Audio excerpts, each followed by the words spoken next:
Hey up everyone, today I'm going to do my first infusion video. I've done quite a few in the past, in my own home, not published anything on YouTube, so this is my first video on YouTube.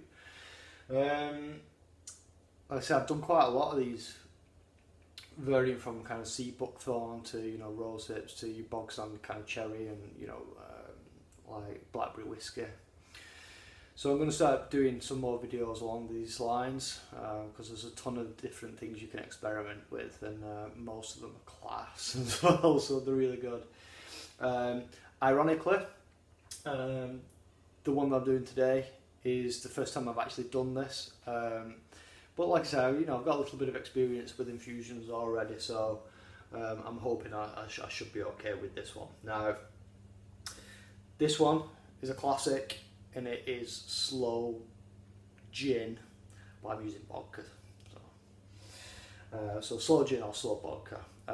The only difference that you're going to kind of have is literally that you're just going to exchange the same amount of vodka for gin if you wanted to make it with gin. So sloes, I've picked them myself. I've done really well this year. I had a nightmare last year. If you've seen some of my early videos, you'll know that I was a little bit kind of unsure whether I'd actually get enough to do a wine. I have. You'll be pleased to know, and I will be doing a wine video at some point. But there was an overabundance of them, so yeah, I picked a load, and I've got enough for probably about a litre or so of Sloe Vodka. So let's just get stuck in. As usual, I've already these myself. If you're not sure what you're picking, don't pick it. The sloes, that's what they look like. They're a little bit darker because I've just washed them, so I've just got a kind of couple for you to look at there. So if you can see them, they look very similar to blueberries actually. They're kind of ovular rather than kind of squished like blueberries are. And obviously you can tell which way up there because you can see the end where the stalk's been. Like a dusty, dark, kind of bluey purple colour. If you want to look up more, the plant that they grow on, it's not called a sloe plant or anything like that, it's called blackthorn. And it is a fucking vicious little thing as well quite big actually, depending on how big they get let to grow. That's an awful sentence, because it's a hedgerow plant similar to kind of hawthorn, so if it's kind of partitioned in a farmer's field, and farmers usually kind of chopping it down, but there you go. So I'm going to give them a quick wash because they're going to go in to the final weight. Just put my hands, I'm going to wash under the tap, cold water, fine. Just take out any leaves, anything that you don't want. If you've got any kind of stalks on there, take the stalks out. But you don't need to be too anal about it. If there's one or two in there, then it's not a problem. Speaking of anal, you can see that. So I'm going to take that stalk out, and I think that's all of them. Right. So this is going to make me about a litre. So I've got 400, just over actually, I've just got just over 440 grams of sloes. And what I'm going to be making this in is, it's just over 1.5 litre kiln jar, so probably about 1.75 I would have said. So your wash sloes are going to go in here. This isn't sterilised, it's just been cleaned. So obviously you put in 40%, 45% spirit in, or whatever you're putting in. It's not going to, you're not going to get any bugs or anything surviving in that. So in the sloes go, so try not to get them everywhere.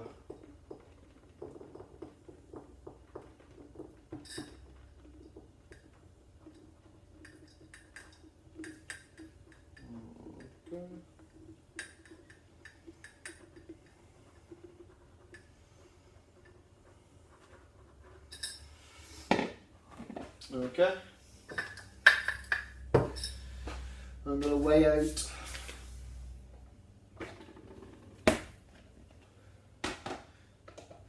220 grams of sugar. Now, like I said, this is the first time I've ever done this. If you look online, considering I'm only going to be using 3 ingredients today, there are so many variations on this. So if you want to take my advice and go follow my lead, it's super simple. There's not really much complexity to many of the recipes I've seen, but there is a lot of variation around when to pick sloes. Some people kind of leave them till after the frost because they think that makes a difference. Some people just say pick them when they're ripe and they've got a bit of give in the flesh, which is what I've done because I missed out last year. I went too late and fucking every bugger had them, so I got out there early. And I think probably the nice weather we've had over summer, of the UK summer, has probably helped a lot. So all of these look fantastic. They taste, if you've ever tasted one, you'll know what I mean. If you've not, I recommend you try one because they're horrendous, which is weird. It sounds weird, doesn't it? They're full of tannin, and you bite into it, and it's like your mouth's just sticking to itself. So just nibble one, and you'll know exactly what I mean. But yeah, sloe wine and sloe gin vodka. From all I've read, I trust that it'll come good in the end. So we'll see. Well, I'm sure it'll be fine. But a raw sloe. Yeah, not to be messed with, but like I said, you can leave them till like late winter, and they do sweeten up. But for the, for what we're doing here, sloe gin or sloe vodka, you're adding quite a lot of sugar anyway, so you don't really need that sweetness from the fruit itself, because the sugar's there instead. So, right, so 220 grams of sugar.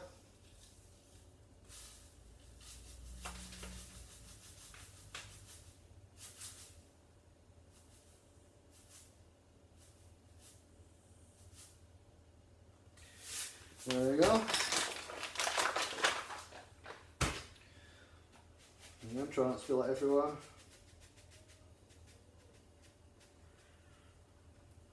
Oh God, it's going everywhere. There we go. Let me get a funnel.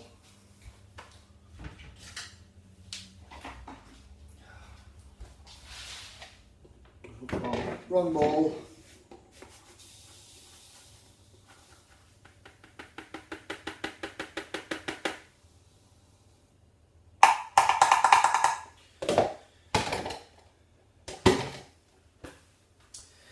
Right, we're winning.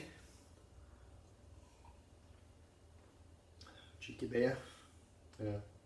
Marrakesh coffee cup. Pass it off as coffee actually. A wheat one. Ooh.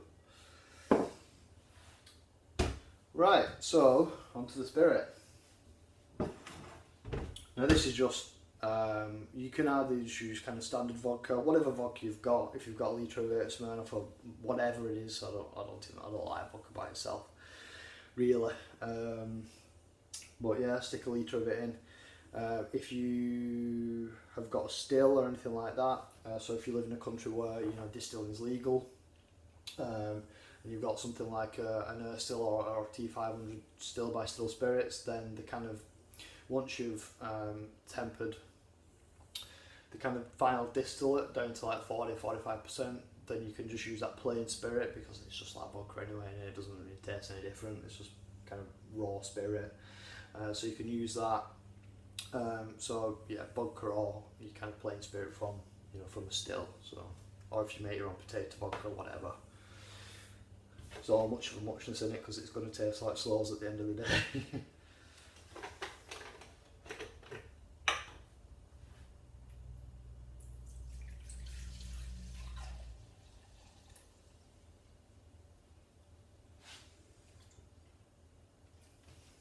So there we go, a litre. And speaking of distilling, then, in the countries where it is illegal, obviously don't do it. Some countries like the UK, you can do it, but you've got to have a distiller's license. I think is it article, oh God knows, 39 I think it was. But there's loads of stuff online. Look it up. You'll know if you can do it or not. Right, so litre of spirit. In the, oh god, it's going everywhere. Get it in there. Okay, perfect size. Kiln jar.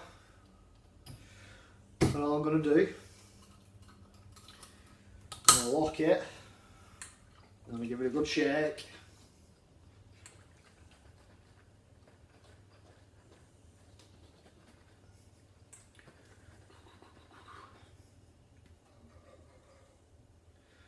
And you'll see that the sugar is still there, so not a problem.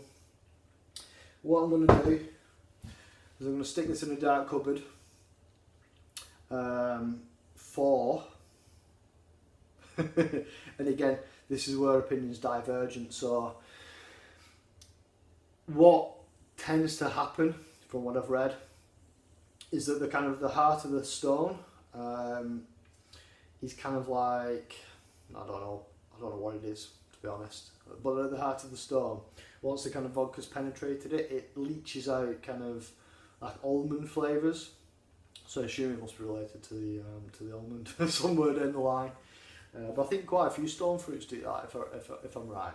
If I'm not, put comment down. So at 3 months, that kind of hasn't really started to happen yet.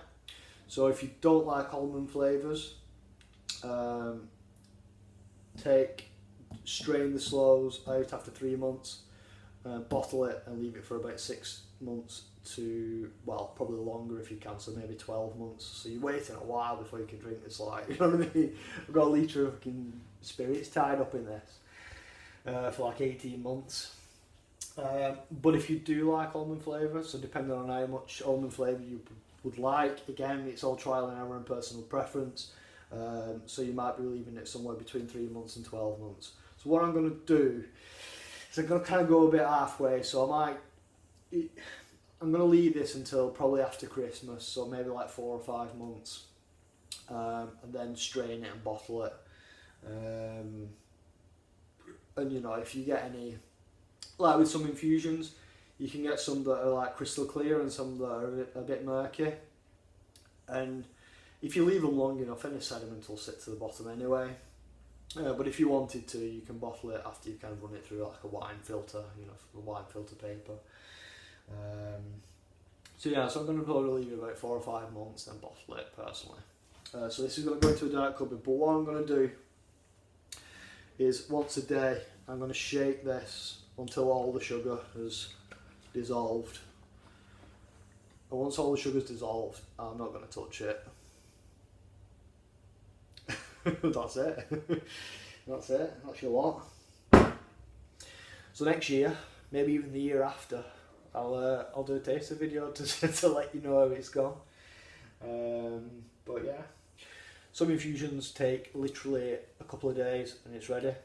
So I can tell you how to make your own Cointreau in 2 days. Again, from vodka and orange peel, and sugar. Super easy. I've got tons and tons of recipes. I've just done a couple of videos back, a video for rosehip wine.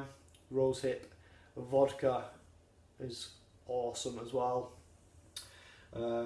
Takes a while to be ready, but not nowhere near as long as this. So you know, if you're into that kind of stuff, wines and beer making, then you know, subscribe if you're not already subscribed. Give me a like or a dislike if you hated this video vehemently, but please don't. So yeah, nice and straightforward. I'll see you again soon for another video. So until next time, I'll see you there.